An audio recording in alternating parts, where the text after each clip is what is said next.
Welcome back to the show. I'm your host, Kyle, and I've been seeing quite a few shows as part of this year's Melbourne International Comedy Festival, and one of my most recent ones was, I guess, the reunion of Bombastic Joe.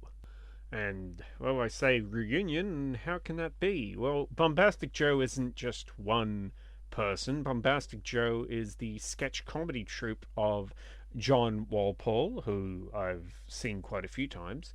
But here, John's also accompanied by Ed Rickards and Ollie Robinson.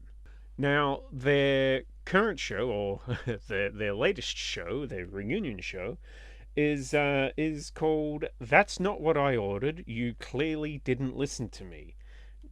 Quite a bizarre name for quite a bizarre little show. Now, I mean, we've all been in a restaurant, and very often we've had the wrong meal delivered to us, or the waiter hasn't done a great job. And if you can remember that happening to you in the past, it's completely irrelevant because the title of this show means absolutely nothing to do with any of the sketches that were performed on the night. Now, I know that it's kind of a cliche to liken comedians to Monty Python, but really, I can't think of any classic comedians or any classic comedy group that would be a better descriptor of Bombastic Joe than Monty Python. I mean, I've likened John Walpole to Monty Python in the past with the randomness and the rapidity of his humor, and yeah, that's only more apparent here when there's three guys all up with the same comedic tastes all together, putting on just a completely bizarre series of sketches. Now, as I say, John Walpole, he puts on quite a fast paced show as it is, and especially at the beginning of the show, it was just rapid fire gags, and really some of the fastest sketches I've ever seen in a stand up performance. I mean, a lot of the other sketch shows that I've seen have been usually made up of, I don't know, maybe 10 sketches all up over the course of an hour. This show, there was probably about 10 sketches in the first 10 minutes of the show. It really was just really quick. Like some of John Walpole's other shows, again, I keep bringing up John Walpole because he's the only one of this trio that I've actually had some experience with before. I've seen a few of his solo shows. I've seen his the kids show that he does with Jeremiah Detto. And yeah, I'm actually going to be seeing John Walpole again very soon, next week when he starts his new show Butterfly. But yeah, Ed Rickards and Ollie Robinson, they were completely original to me. I hadn't seen them before.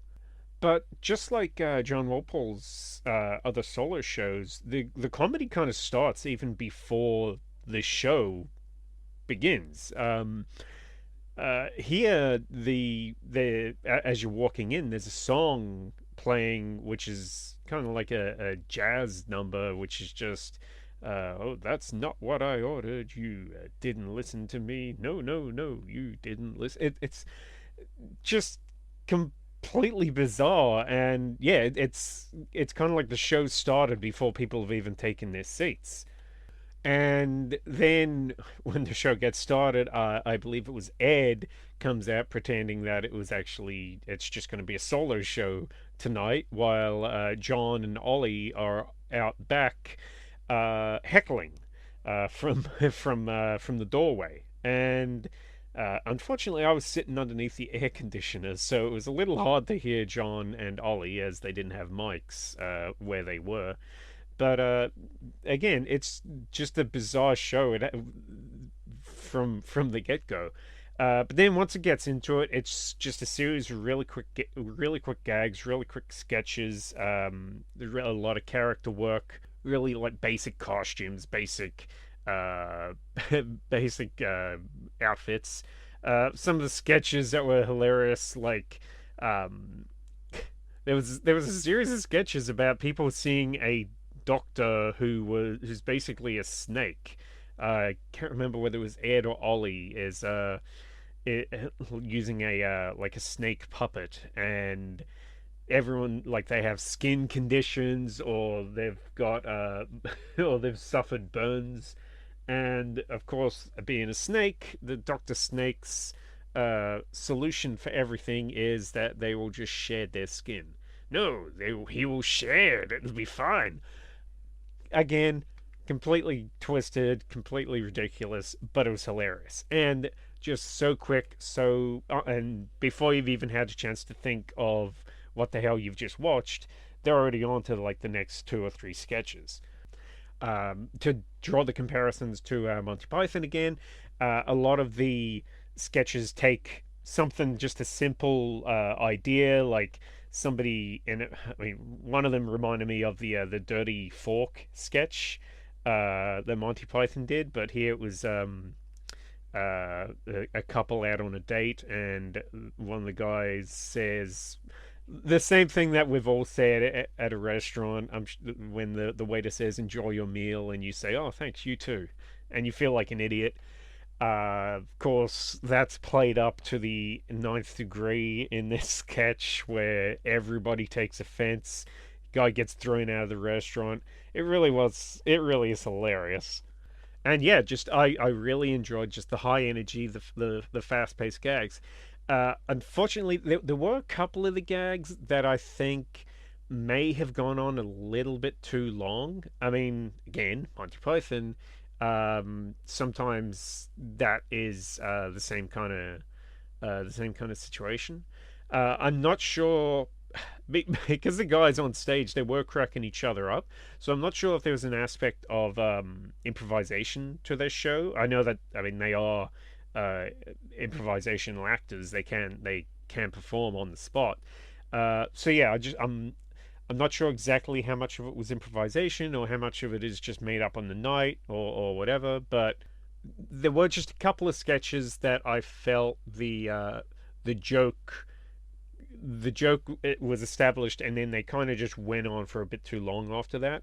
Um, I, I know I don't think that the entire show could have kept up the pace of that first 20-30 minutes, but if they would managed to, I think this would be probably one of my favorite live sketch shows that I've ever seen. If they were able to just to keep up that pacing of that first 10 the first half of the show where it was just joke joke joke joke joke, yeah, I it would have been one of my favorite shows of this comedy festival for sure, and just one of my favorite sketch shows ever because it was so funny and it was so quick, and even if something didn't completely land, it didn't matter because it was just such a fun. It was so quick, and they were already on to the next sketch.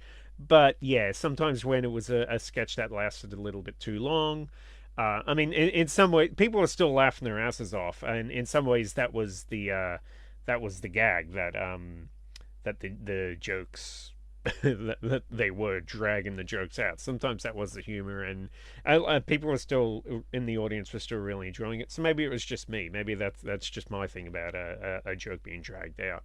But yeah, considering this is the first show that these three guys apparently have done since. I mean, I didn't catch them on their first night.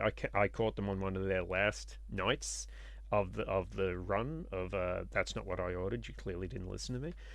But apparently they haven't been able to perform together for a few years. I believe Dave caught them at one of their previous shows, and that's why he recommended that I check them out. And yeah, I can see why I can see why he really enjoyed them, and I really enjoyed them too. It was a hilarious show. Like I said, there were a couple of the sketches that I thought they might have gone on a little bit too long, but that's just I think that was just down to my personal taste for just considering how fast paced that first part of the show was, and when some of the gags kind of dragged out a little bit longer than that, I still found them funny, but yeah, I just thought that they dragged on a little bit too long. But other than that, I thought it was a great show. I really enjoyed it, And yeah, I definitely would check these guys out again. Bombastic Joe, if they're able to put on another show together during Fringe Festival or next year's Comedy Festival, yeah, I'll definitely be interested in checking them out. So I guess keep an ear to the ground. Listen out for Bombastic Joe. They again are John Walpole, Ed Rickards, and Ollie Robinson. And yeah, can't recommend them enough.